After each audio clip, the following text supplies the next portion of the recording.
హనుమకొండ జిల్లా కమలాపూర్లో సర్పంచ్ ఎన్నికల ప్రచారం ఊపందుకుంది. ప్రచార కార్యక్రమంలో భాగంగా బీజేపీ ఎంపీ ఈటెల రాజేందర్ భారీ ర్యాలీలో పాల్గొని గ్రామమంతా నడిచి ప్రజలకు అభివాదం చేశారు.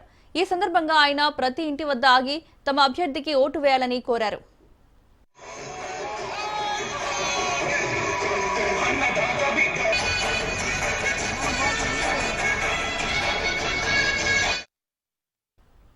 ఈ ఊరి బిడ్డను ఈ మట్టిలో పుట్టి పెరిగిన వాడినంటూ భావోద్వేగంగా గుర్తు చేసుకున్నారు. ఎన్నికలు కులాలకు రంగులకు సంబంధించినవి కావని, ప్రజల బ్రతుకులకు సంబంధించిన యుద్ధమిదన్నారు. తనను ఈ స్థాయి వరకు తీసుకువచ్చింది కమలాపూర్ గడ్డ అని ఈటెల స్పష్టం చేశారు.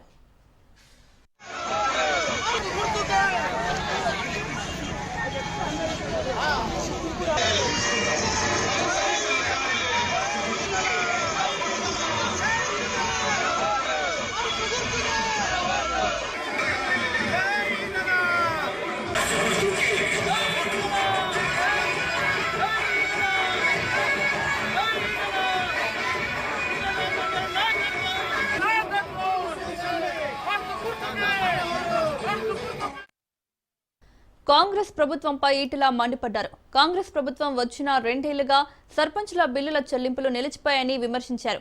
కేంద్ర నిధులతోనే గ్రామాల్లో సీసీ రోడ్లు, హైమాస్ట్ లైట్లు, పంచాయతీ, అంగన్వాడీ, హాస్పిటల్ భవనాలు, రైతు వేదికలు నిర్మితమయ్యాయన్నారు.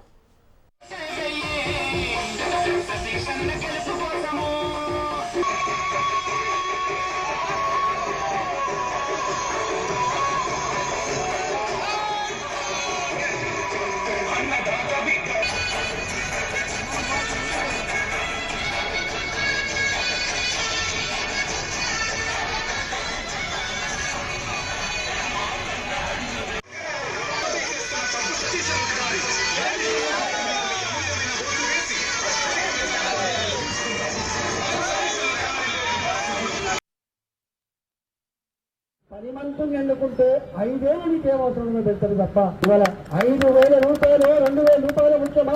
అవసరం వచ్చినప్పుడు 10 లక్షల రూపాయలు పెట్టి మనిషిని కాపాడ ముఖ్యమా? ఏది ముఖ్యమో ఒకసారి ఆలోచన చేస్తాడు. ఇవాళ దావ తింటాడు వాడు, ఇవాళ చికెన్ పెడతాడు వాడు, ఇవాళ దండం పెడతాడు వాడు, ఇవాళ వాడికి బుక్కలకు వేసామంటాడు వాడు, నీకు 2,000 రూపాయలు ఇతనే వేసామంటాడు వాడు, నీకు క్వార్టర్ ఇతనే వేసామంటాడు వాడు. మరి ఎవరు కావాలనో మీరు తెలుసుకోమని మనం చేస్తాం. నేను ఎన్నడూ గ్రామ పంచాయతీ ఎన్నికలప్పుడు రాలేదు, కానీ మన ఎందుకు వచ్చినా మళ్ళా మా ఊళ్ళో ఆగం కాగల. ఇక్కడ మొత్తం పైసలు వాళ్ళంతా ఒకడైతున్నాడు. నేను ఇక్కడ చెప్పబోతున్నా, కొంతమంది నాతో తిరిగే వాళ్ళు కూడా మళ్ళీ అభివృద్ధి చెప్పి నాకు ఫోన్ చేస్తాను. పద్మశాలీలకి, చేనేత కార్మికులకి 20 సంవత్సరాలు కాలుకు ములిగితే పన్నుతో పీకినోడు ఈటెల రాజేందరే.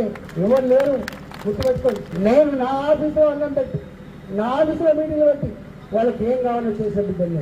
ఇవాళ నాకు ఒక గౌడ్సు లేకపోతే ముద్రాజు, ఒక ఎస్సీ, ఒక బీసీల పదవి లేకుండా పొత్తుల సభ్యుగా అందరి బిడ్డగా ఇక్కడ పనిచేసిన నేను. కాబట్టి పావని గెలిపాలి, మేమని కాదు గెలిపించాల్సింది. ప్రజల మధ్యలో ఉండేవాని గెలిపించండి, ప్రజల కష్టాలను నెరవేర్చమని మీరు ఇవాళ కులాన్ని అడ్డం పెట్టుకొని చేసే ప్రయత్నం చేయాలని చెప్పి నేను మనవి చేస్తూ, మీరు చూస్తున్నారు దీనికి ఏం సంబంధం ఉంటుంది. అరే నిత్యం సంబంధం అంటున్నాను. నాకు 20 ఏళ్ల బంధం ఈ ప్రజలతో, హుజురాబాద్ ప్రజలతో నాకు 25 ఏళ్ల బంధం ఉంది, నిత్యం బంధం ఉంది. వాళ్ళ కన్నీళ్ళల్లో నేనున్నా, వాళ్ళ దుఃఖంలో నేనున్నా, వాళ్ళ కష్టంలో నేనున్నా, వాళ్ళ ఆపదలో నేనున్నా, వాళ్ళ అవసరంలో కూడా నేనున్నా. అన్నిటికీ మిక్కిలి ఏ కుటుంబానికి ఆ కుటుంబమే మావోడు అని చెప్పుకున్నటువంటి స్థాయికి ఉన్న బిడ్డను పట్టుకొని ఇవాళ ఈయనకేం సంబంధం హుజురాబాద్తో అంటే ఓడు, ఈయనెందుకు వస్తానంటే తోడంటారు. బాజప్తావస్థ. ఇది కన్న గడ్డ, ఇది కన్న గడ్డ. పెళ్లికి రాదైనా తల్లికి మాత్రం కొడుకు లాంటోడు, తల్లికి మాత్రం కొడుకు లాంటోడు. ఇవాళ మల్కాగిరిలో 4 లక్షల మేరతో గెలిపించినా దాని కారకులు, మొట్టమొదటి కారకులు సమాజానికి పరిచయం చేసిన వాళ్ళు ఈ కమలాపూర్ ఉంది. ఇవాళ ఒక్కసారి అన్నం పెడితేనే మర్చిపోం. సద్ది తిన్నరేవును మర్చే జాతి కాదు ఇది. ఇవాళ సద్ది తిన్నరేవు తలుచుకునే వాళ్ళం. కాబట్టి అందుకే మళ్ళీ వచ్చిన మీరు ఆ వార్డు మెంబర్లు ఏందో వాళ్ళు చెప్తారు, సర్పంచ్ ఏందో మీరు చెప్తారు. కాబట్టి దయచేసి మళ్ళీ మోసపోకండి. ఆగం కాకండి. ఈ సతీష్ నాకు తెలిసి లిక్కర్ వ్యాపారం లేదు, ఈ సతీష్కి భూముల వ్యాపారం లేదు.